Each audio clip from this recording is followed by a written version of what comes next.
C'est l'histoire d'une vieille dame de 90 ans qui vient me voir parce que elle a des problèmes digestifs, exactement de l'aérophagie au niveau de l'estomac. C'est-à-dire que chaque fois qu'elle mange quelques bouchées, au bout de 5-6 bouchées, elle ne peut plus rien avaler et il faut qu'elle attende que les gaz s'évacuent pour pouvoir remanger. Ce qui fait que ça, c'est quelque chose qui dure depuis 6 ans. Elle n'a pas consulté du tout de médecin. Ses enfants sont assez inquiets. Elle refuse d'aller faire des examens. Et elle m'explique qu'en 6 mois, elle a perdu 4 kilos. Donc en 6 ans, elle a dû perdre du poids. Voilà. Donc on creuse un peu le sujet. Depuis quand? Qu'est-ce qui s'est passé il y a 6 ans? Etc. etc. Et elle m'explique qu'elle a perdu son mari il y a 6 ans. Et que les dernières années, enfin toute une partie de sa vie, en fait, eh bien, quand elle mangeait en face de lui, elle avait des nausées et elle ne pouvait plus manger et elle vomissait, tellement il y avait de haine pour son mari. Des années et des années de haine contre son mari. C'est intéressant, ça. Et donc, elle se sent délivrée au moment de son décès, hein, voilà, ce sont ses propres mots, mais en même temps, après son décès, elle fait une dépression, elle pense qu'elle fait une dépression de par cette culpabilité d'avoir eu tant de haine pour son mari. Alors moi, j'ai toujours une question dans ces cas-là que je pose aux personnes qui m'expliquent que leur conjoint est épouvantable et qui restent comme ça des années et des années. Mais pourquoi êtes-vous resté? Qu'est-ce qui s'est passé? Pourquoi est-ce que vous ne partez pas? Pourquoi est-ce que vous n'êtes pas parti?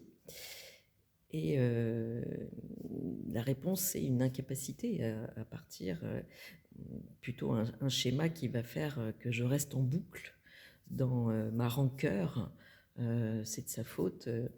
En gros, elle a choisi le mauvais cheval, elle s'est fait avoir, hein. Elle a acheté un produit, il y avait une belle vitrine, il y avait une belle image, et puis très vite, elle s'est aperçue que l'image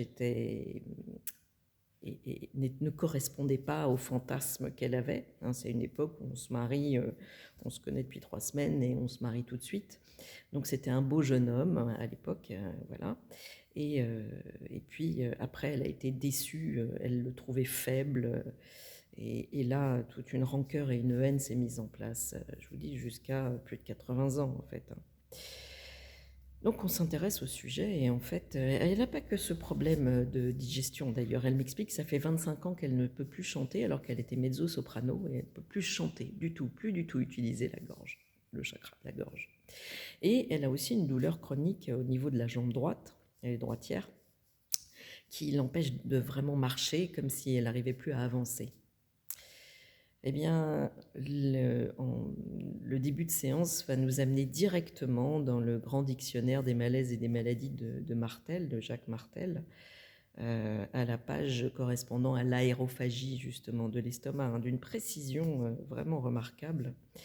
Et l'objectif qui va s'en dégager, il faut que je reprenne mes notes, hein, mais ça va être je reprends le contrôle de mon existence. Ah oui, je reprends le contrôle de mon existence.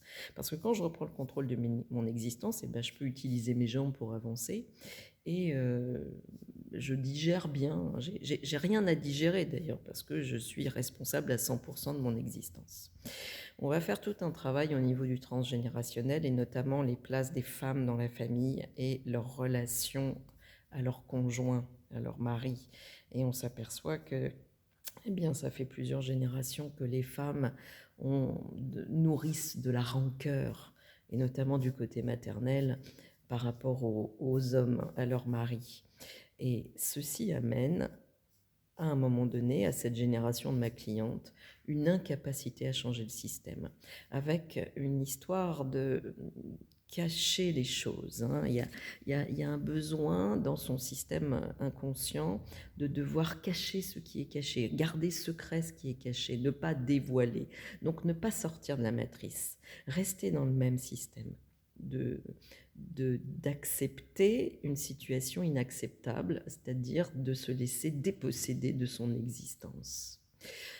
On fait une séance donc de kinésiologie, ça dure 1h30, et puis quelques temps après, j'ai des nouvelles par un de ses enfants qui me dit ma maman, ma mère a vomi après votre séance pendant 2 jours, elle était vraiment très, très mal et depuis tout va bien, elle remange, elle n'a plus du tout de problème d'estomac et de digestion et par contre la jambe, j'ai pas d'infos là-dessus.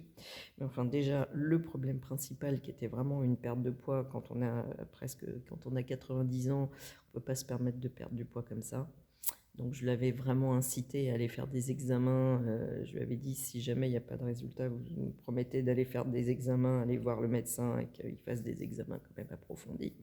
Après, c'est son choix, c'est sa vie, hein. À 90 ans, on choisit sa vie, il est temps, hein, voilà. Mais ça, elle le faisait par contre. Poser des limites et décider de ce qui est bien pour elle ou pas au niveau de sa santé. Là, elle est très très déterminée. Elle était très déterminée, mais en revanche, choisir sa vie et son existence dans sa relation familiale et de couple, elle ne l'avait jamais fait.